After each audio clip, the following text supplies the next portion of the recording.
By morning, his body was failing him. Doctors were horrified when they saw the infection. What started as a casual encounter in the humid Florida heat had turned into a medical nightmare that would change everything. The 32-year-old construction worker, Marcus Thompson, was writhing in agony, his fever spiking to dangerous levels as nurses rushed around his hospital bed. The emergency room physician, Dr. Sarah Mitchell, had seen countless cases in her 15 years of practice, but nothing, absolutely nothing, had prepared her for what she discovered when she examined Marcus that morning. The tissue was dying, fast. What should have been healthy skin was turning black, spreading like wildfire across his most intimate areas. The smell? The smell was something that haunts medical professionals for years. It was the unmistakable scent of rotting flesh, and it was coming from a 20-something man who had walked into a bar just 48 hours earlier, completely healthy and full of life. Marcus could barely speak through the pain, but he managed to whisper the events of that Friday night, a night that started with laughter, drinks, and what seemed like harmless fun with a woman he'd met online. Her name was Jessica, and she was unlike anyone he'd ever encountered. She was confident, alluring, and at over 400 pounds, she carried herself with a presence that commanded attention. What Marcus didn't know, what he couldn't have known, was that their encounter would trigger a chain of events so devastating that it would make headlines across the country. The doctors were racing against time. Every hour that passed meant more tissue death, more infection spreading through his bloodstream.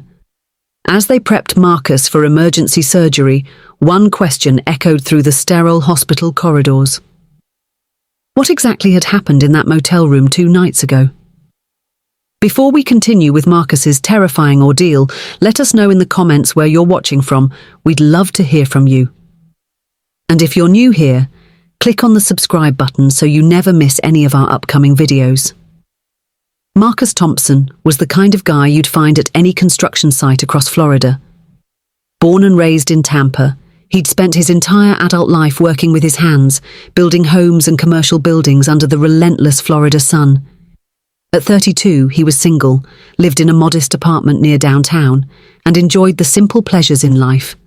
Cold beer after work, weekend fishing trips, and the occasional night out with friends. His co-workers described him as reliable, funny, and someone who always had your back when things got tough on the job site. Marcus wasn't particularly experienced with online dating, but after his last relationship ended 6 months earlier, his friends convinced him to try a dating app. He was looking for something casual, something to help him get back into the social scene without the pressure of commitment. That's how he met Jessica Rivera, a 28-year-old woman whose profile immediately caught his attention. She was different from the other women he'd matched with, confident, direct, and refreshingly honest about what she wanted. Jessica described herself as a full-figured woman who embraced her body and wasn't ashamed of her size. At 412 pounds, she'd faced judgment and rejection from countless men, but she'd learned to filter out those who couldn't appreciate her for who she was. Her photos showed a woman with striking features, long dark hair, and eyes that seemed to hold secrets. She worked as a customer service representative for an insurance company, lived alone in a small apartment on the outskirts of Orlando, and had recently moved to Florida from Alabama. Their online conversations quickly became flirtatious and intense. Jessica was forward about her desires, and Marcus found himself drawn to her confidence and openness. She told him she preferred larger men, guys who worked with their hands and knew how to treat a woman right. Marcus, standing 6 feet tall and weighing 200 pounds of solid muscle from years of construction work, fit exactly what she was looking for. What Marcus didn't know was that Jessica had a history that would have sent him running if he'd discovered it earlier. In the 3 years since moving to Florida, she'd had encounters with several men she'd met online. Most of these relationships were brief, intense, and ended abruptly. Some of the men had complained of mysterious health issues weeks after their encounters, but Jessica always claimed ignorance. She moved frequently, changing apartments every few months, and rarely maintained contact with anyone for extended periods. The truth was that Jessica was carrying multiple infections that she either didn't know about or chose to ignore. Years of poor hygiene, untreated medical conditions, and a lifestyle that prioritized immediate gratification over long-term health had created a perfect storm of bacterial problems that she unknowingly passed on to her partners.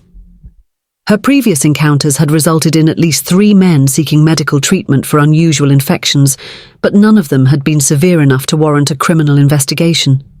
Friday, October 14th, was supposed to be just another weekend for Marcus. He'd finished a particularly challenging week installing drywall in a new shopping complex. His muscles ached from the physical labor, and he was looking forward to unwinding.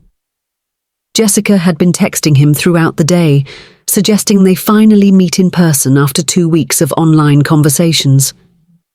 She proposed meeting at Ruby's Bar and Grill, a popular spot near the highway that attracted a mix of locals and travelers. Marcus arrived at Ruby's around 8 p.m., wearing his best jeans and a button-down shirt he'd ironed specifically for the occasion. The bar was dimly lit, filled with the usual crowd of working-class folks looking to blow off steam after a long week. He ordered a beer and found a corner booth, nervously checking his phone every few minutes. Jessica had said she'd be there by 8:30, and Marcus found himself both excited and anxious about meeting her in person. When Jessica walked through the door, heads turned. Not just because of her size, but because of the way she carried herself. She wore a flowing black dress that accentuated her curves. Her hair was perfectly styled, and she moved with a confidence that commanded respect. Marcus stood up as she approached, and when she smiled, he felt an immediate physical attraction that surprised him. Her photos hadn't captured the magnetism she possessed in person. They talked for hours. Jessica was funny, intelligent, and refreshingly direct about her life experiences. She told Marcus about growing up in a small Alabama town where being different made you a target, how she'd learned to defend herself both physically and emotionally, and how she'd come to Florida to start fresh. Marcus found himself opening up about his own struggles. His father's death when he was 18, the pressure of supporting his younger sister through college, and his fears about never finding someone who truly understood him. As the evening progressed and the alcohol flowed, their conversation became increasingly intimate. Jessica would lean across the table to touch Marcus's hand when she made a point, her perfume mixing with other scents that he couldn't quite identify. There was something musky, almost earthy about her smell, but in his slightly intoxicated state, Marcus attributed it to her perfume or perhaps the bar's atmosphere. Around midnight, Jessica suggested they continue their conversation somewhere more private. She'd booked a room at the Sunset Motel, a budget establishment about 10 minutes from the bar. Marcus hesitated for a moment, not because he wasn't interested, but because something felt rushed. However, Jessica's persuasive smile and the promise of intimacy overrode his better judgment. They left the bar together, with Marcus following Jessica's car to the motel. The Sunset Motel was exactly what you'd expect from a $40 a night establishment. Faded paint, flickering neon signs, and the kind of anonymity that attracted people who preferred not to be remembered. Jessica had already checked in, and she led Marcus to room 217, a ground floor unit with a view of the parking lot. The room smelled of industrial cleaning products, attempting to mask years of cigarette smoke and other odors Marcus preferred not to think about. What happened next would haunt Marcus for the rest of his life. Jessica immediately began undressing, and Marcus was struck by the reality of her size and the various health issues that became apparent once her clothes were removed. There were areas of discoloration on her skin, what appeared to be old scars or wounds that hadn't healed properly, and a strong odor that he now realized had nothing to do with perfume. Despite his growing unease, Marcus was too far into the situation to back out gracefully. The intimate encounter lasted approximately 2 hours. During this time, Marcus noticed several things that should have been warning signs. Jessica winced when he touched certain areas of her body. She repeatedly redirected his attention when he tried to examine areas that seemed irritated or infected. And there were moments when the smell became so overwhelming that he had to breathe through his mouth.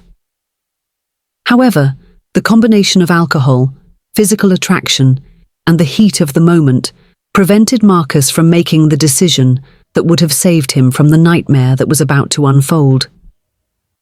After their encounter, Marcus fell into a deep sleep, exhausted from the week's work and the evening's activities.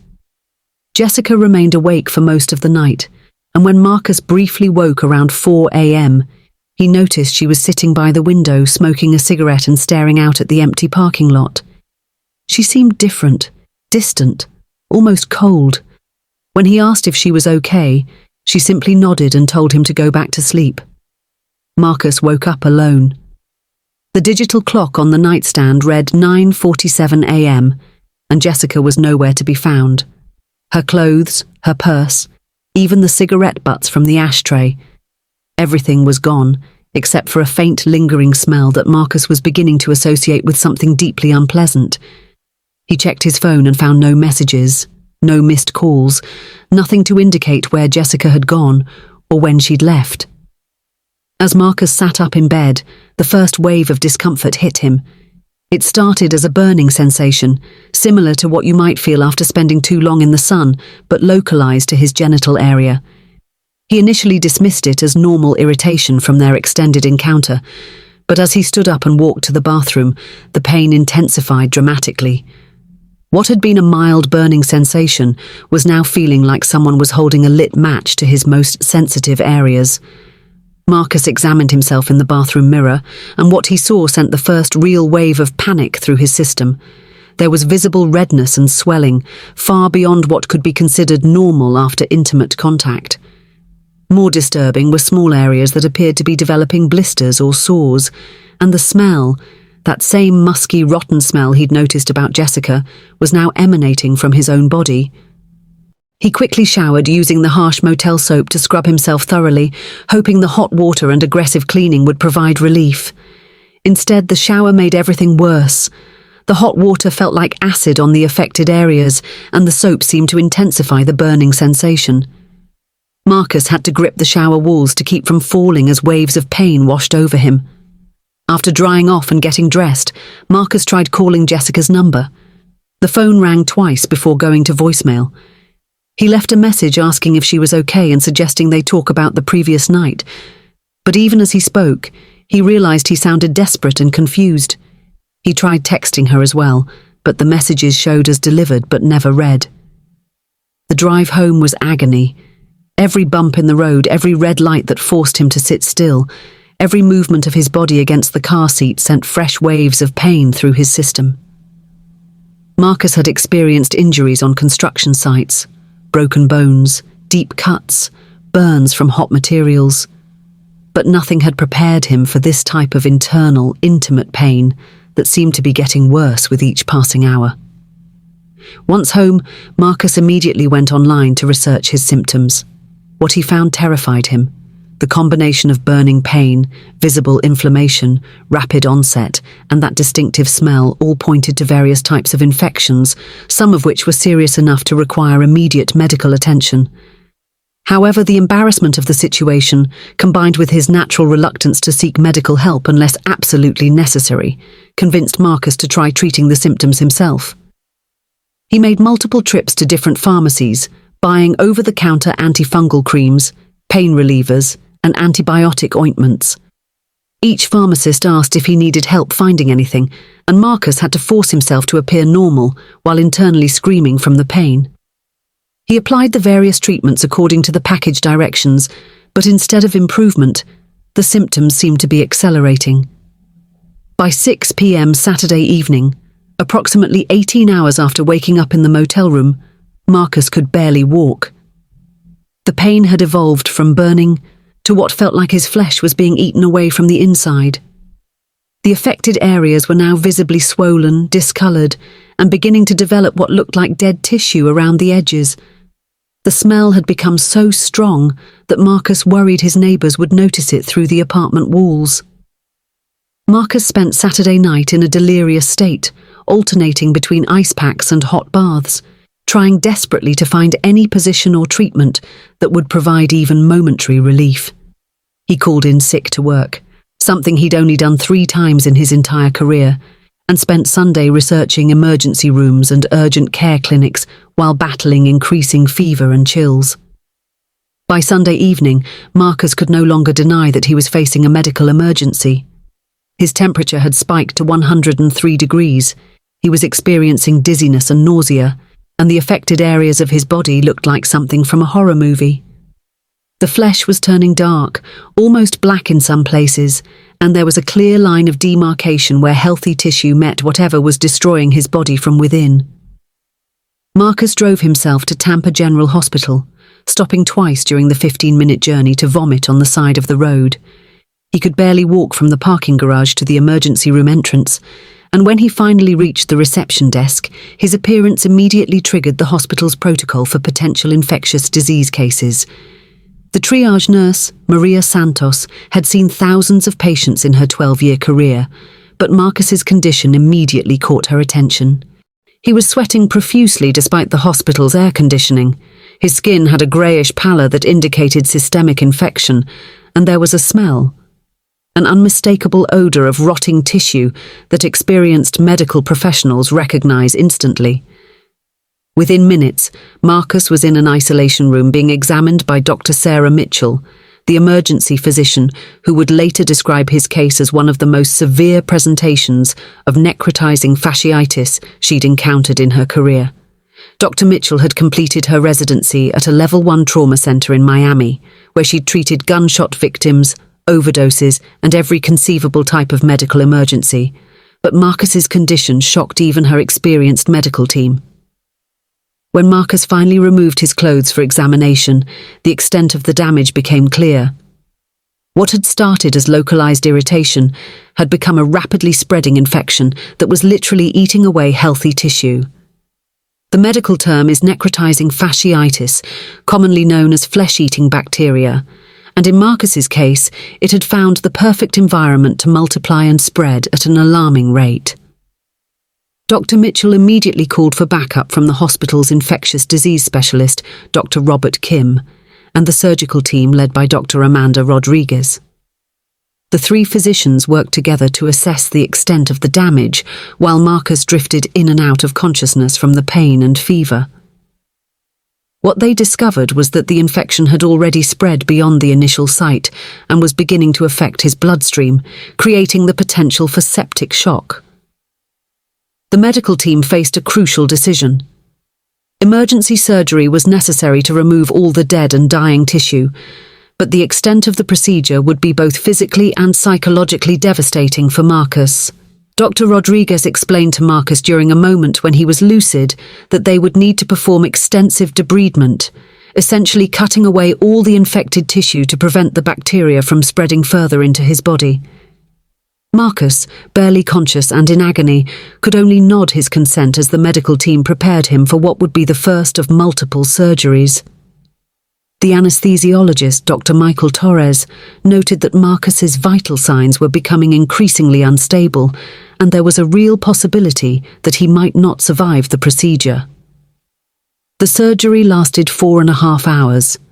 Dr. Rodriguez and her team meticulously removed layer after layer of infected tissue, working to stay ahead of the bacterial destruction while preserving as much healthy tissue as possible. The pathology report would later confirm that Marcus was infected with multiple types of bacteria, including Group A Streptococcus and several other organisms that typically indicate poor hygiene conditions in the source of infection. When Marcus woke up in the intensive care unit 36 hours later, the reality of his situation hit him like a physical blow. The surgical team had been forced to remove significant amounts of tissue, leaving him permanently disfigured and facing months of reconstruction surgeries. More immediately concerning was the fact that the infection was still present in his bloodstream, requiring aggressive intravenous antibiotic treatment and close monitoring for signs of organ failure. Dr. Mitchell sat beside Marcus's bed and gently explained what had happened. She described how certain types of bacteria, particularly those found in environments with poor sanitation, could cause rapid tissue death in the right conditions. She carefully explained that intimate contact with someone carrying these bacteria could result in transmission, especially if there were any small cuts or abrasions that allowed the organisms to enter the bloodstream. Marcus tried to process this information while dealing with the physical reality of his condition. The doctors were honest about his prognosis. He would survive, but his life would never be the same. The extensive tissue removal meant that normal function might never fully return, and he would require multiple reconstructive surgeries over the following year. More immediately, he was facing weeks in the hospital while his body fought off the remaining infection and began the slow process of healing. The Tampa Bay Health Department received notification of Marcus's case within 48 hours of his admission to the hospital. Cases of severe necrotizing fasciitis, particularly those with suspected sexual transmission, are required to be reported to public health authorities to prevent potential outbreaks and identify other victims who might need treatment. Dr. Patricia Williams, the lead epidemiologist for Hillsborough County, was assigned to investigate the source of Marcus's infection.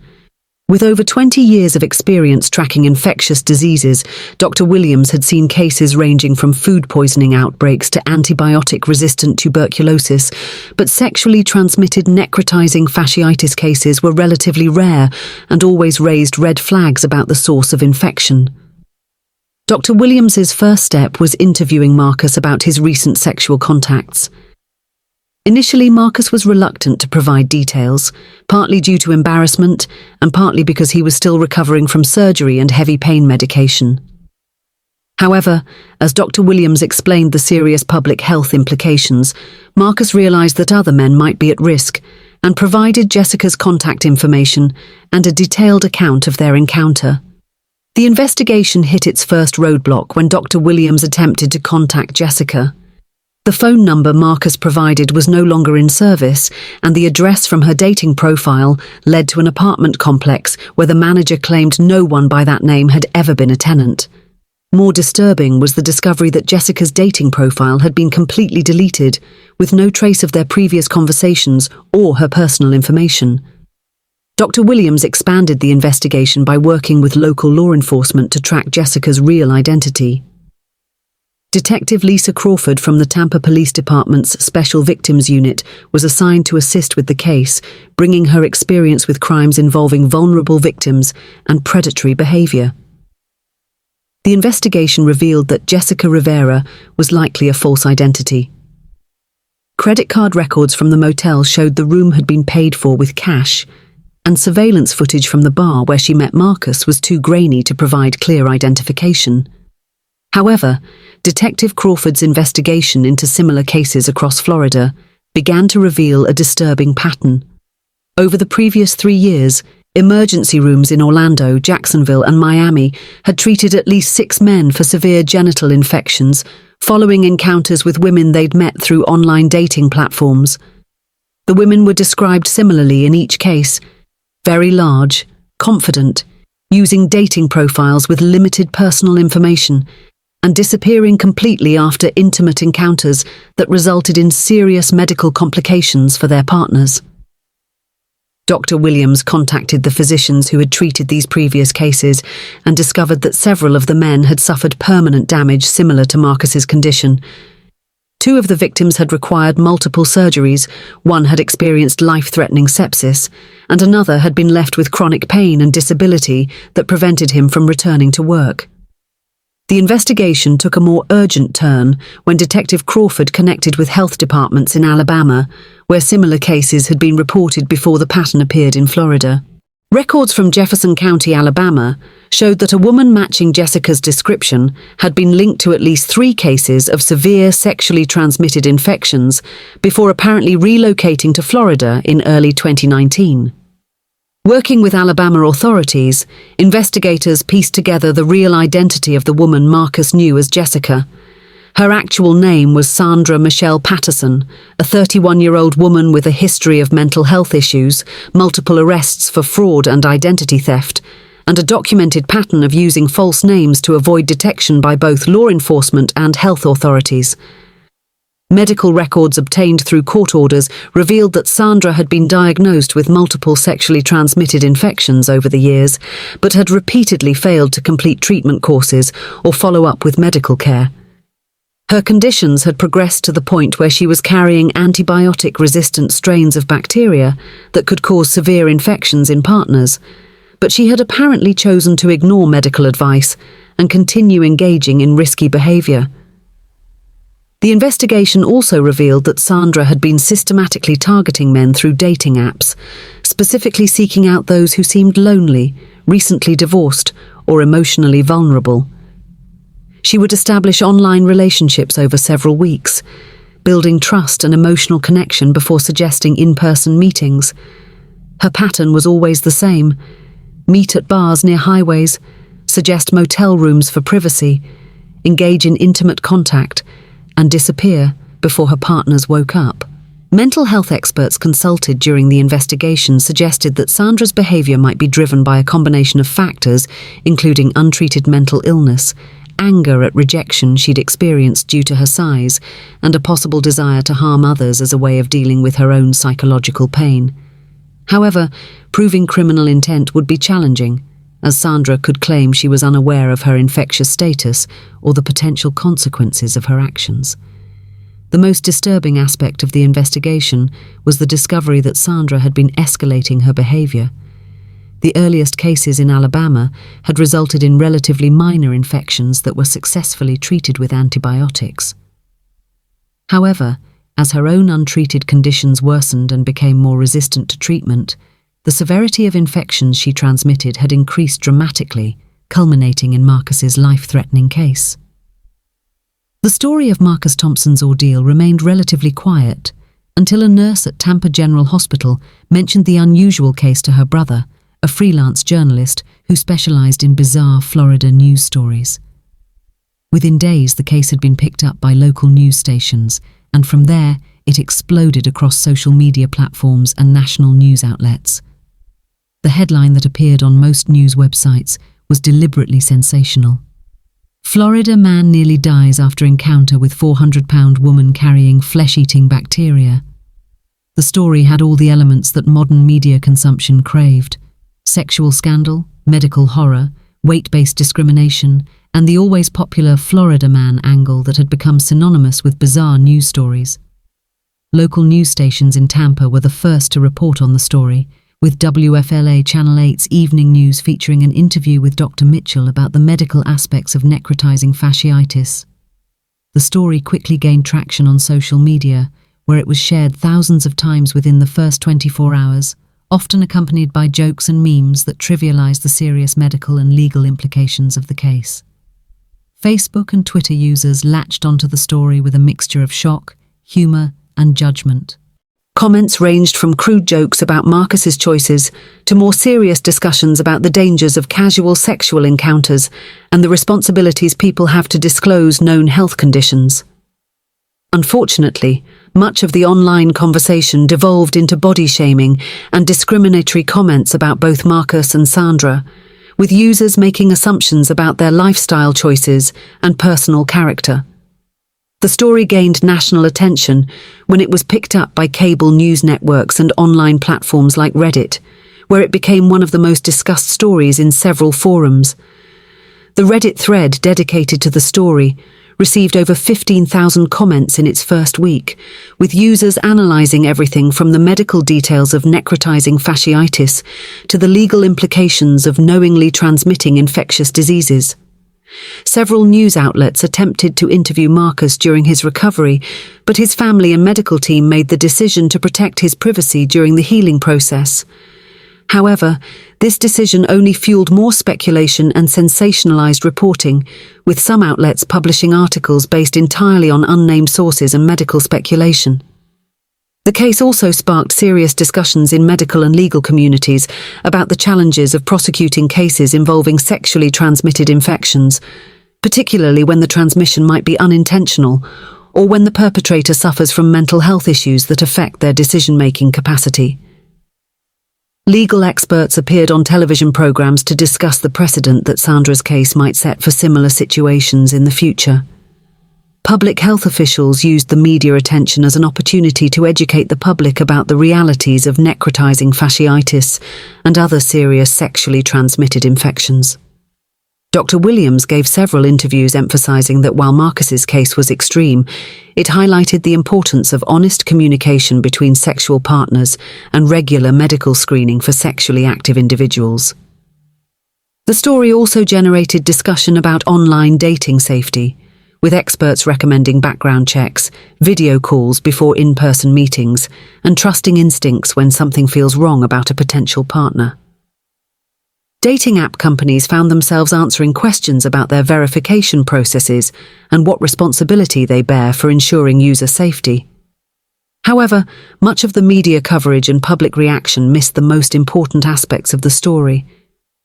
Marcus was a real person who had suffered permanent, life-changing injuries that would affect him for the rest of his life.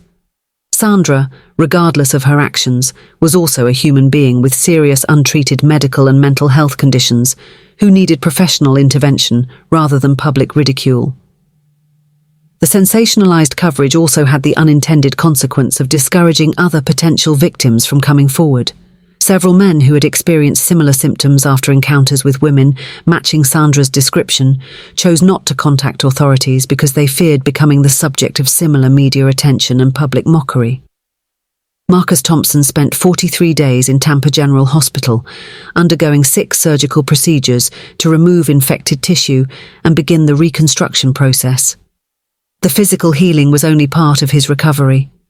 The psychological trauma of the experience, combined with the media attention and permanent changes to his body, required extensive counseling and support from mental health professionals. When Marcus was finally discharged from the hospital in December, he faced a long road to recovery that would include monthly follow-up appointments, ongoing antibiotic treatment, and at least 4 more reconstructive surgeries over the following 18 months. The medical bills exceeded $250,000, most of which was covered by his construction company's health insurance, but the out-of-pocket expenses still created significant financial hardship.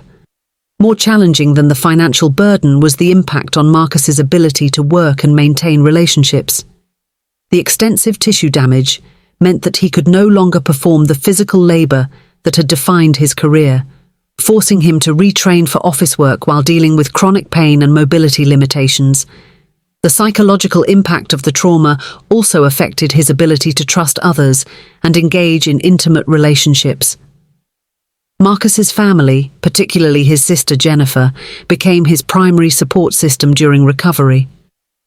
Jennifer, a nurse practitioner in Jacksonville, took a leave of absence from her job to help Marcus navigate the medical system and adjust to his new physical limitations. She also served as his spokesperson during the media frenzy, protecting his privacy while ensuring that accurate medical information was shared with the public. The investigation into Sandra Patterson's whereabouts continued for months after Marcus's initial hospitalization. Detective Crawford worked with law enforcement agencies across multiple states, tracking credit card usage, vehicle registrations, and other digital footprints that might reveal Sandra's location. The investigation was complicated by Sandra's use of multiple false identities and her apparent understanding of how to avoid detection by authorities. In February, Sandra was finally located in a motel outside of Phoenix, Arizona, where she had been living under the name Michelle Johnson and had apparently been using dating apps to meet local men. When Arizona authorities arrested her on charges related to the Florida cases, they discovered that she had been seeking treatment at a free clinic for worsening symptoms of her own infections, but was not complying with treatment protocols. Sandra's arrest and subsequent extradition to Florida raised complex legal questions about criminal liability for disease transmission. The prosecution faced the challenge of proving that Sandra knew her actions could cause serious harm to others, while her defense attorneys argued that her mental health conditions impaired her ability to understand the consequences of her behavior. During psychological evaluation, Sandra was diagnosed with multiple personality disorders and showed signs of severe depression and anxiety that had been untreated for years. Mental health experts testified that her pattern of behavior might have been driven by a combination of anger, self-destructive impulses, and a distorted desire for intimate connection that was complicated by her physical and mental health challenges. The legal proceedings were further complicated by the discovery that Sandra herself was a victim of childhood sexual abuse and had been failed by multiple social service agencies that could have provided treatment for her mental health and medical conditions before her behavior escalated to the point of causing harm to others. In August, Sandra accepted a plea agreement that included charges of aggravated assault with a deadly weapon. the deadly weapon being the infectious bacteria she carried and transmitted knowingly to multiple victims. She was sentenced to 8 years in state prison with mandatory mental health treatment and medical care for her own infections. Upon release, she would be required to register as a sex offender and complete ongoing counselling. The plea agreement also required Sandra to provide full cooperation with health authorities to identify and contact other potential victims who might have been exposed to infection during her years of predatory behaviour. This cooperation led to the identification of 11 additional men who had been infected, though most had experienced less severe symptoms and had not connected their illnesses to their encounters with Sandra. For Marcus, Sandra's conviction provided some sense of closure, but it couldn't undo the permanent changes to his life. By the time of her sentencing, he had completed most of his reconstructive surgeries and had begun working as a project coordinator for his former construction company, a position that allowed him to use his experience while accommodating his physical limitations. Marcus Thompson's story forces us to confront uncomfortable questions about responsibility, vulnerability, and the unexpected ways our choices can change our lives forever. When Marcus walked into Ruby's bar that October evening, he was making the same decision millions of people make every day, seeking connection, intimacy, and perhaps a temporary escape from the routine of daily life. The question that haunts many people who hear Marcus's story is, could this happen to anyone? The medical reality is that severe infections like necrotizing fasciitis are relatively rare, and cases involving sexual transmission are even less common. However, the conditions that allowed Sandra Patterson to harm multiple victims, untreated mental illness, inadequate healthcare access, and social isolation, are far more common than most people realize. Marcus's experience also highlights the complex intersection of personal responsibility and systemic failures.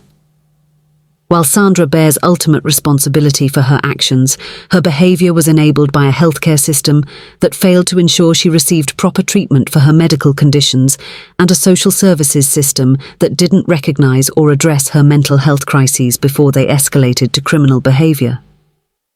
The case raises difficult questions about disclosure and consent in intimate relationships. How much medical history are partners obligated to share? At what point does withholding information about infectious conditions become criminal? These questions become even more complex when mental illness affects a person's ability to understand or care about the consequences of their actions. For Marcus, the physical recovery was only part of his healing process. The psychological impact of being betrayed in such an intimate way, combined with the media attention and permanent changes to his body, required years of counselling to address. He struggled with feelings of shame, anger, and a loss of trust that affected every aspect of his life. However, Marcus's story is also one of resilience and the power of human support systems. His sister Jennifer's dedication, the compassion of his medical team, and eventually the understanding of friends and co-workers who looked beyond the sensationalized headlines to see a person who had survived a traumatic experience. All of these factors contributed to his ability to rebuild his life. Today, Marcus works as a construction project manager and has become an advocate for better health education and dating safety awareness. He speaks occasionally at health education seminars, sharing his experience to help others understand the importance of honest communication and medical screening in intimate relationships.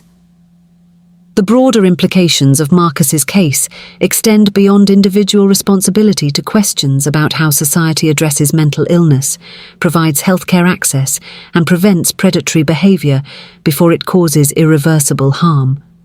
Sandra Patterson's story might have ended very differently if she had received proper mental health treatment and medical care years before she began harming others. As we reflect on this case, it's important to remember that behind the sensationalized headlines and social media jokes were real people whose lives were forever changed by a series of choices and circumstances that none of them could have fully predicted or controlled. Marcus's survival and recovery represent both the fragility of human health and the remarkable resilience of the human spirit in the face of unimaginable challenges.